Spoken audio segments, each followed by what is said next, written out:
নবীজি জানাজার জন্য প্রস্তুতি নিলেন।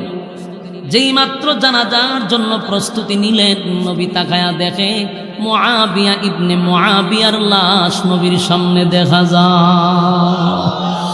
আল্লাহর নবী জানাজা পড়াইল।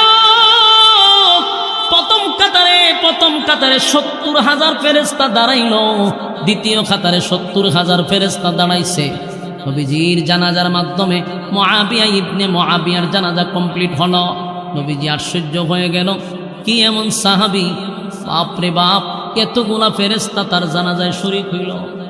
নবীজি আর কিছু বলেন নাই, চলে গেছে যুদ্ধের ময়দানে। যুদ্ধ শেষ করে নবীজি যখন মদিনায় চলে গেল, নবীজি বাড়িতে যায় নাই। সর্বপ্রথম মুআবিয়া ইবনে মুআবিয়ার বাড়িতে নবী গিয়া ঢুকলেন, আত্মীয় স্বজনদেরকে ডাকাইলেন। আল্লাহর নবী বলেন, তোমরা বলো গো, আমার মুআবিয়া কি এমন আমল করত? আমার মুআবিয়ার আমলটা কি ছিল? আমি নবী না জানা পর্যন্ত বাড়িতে যাব না।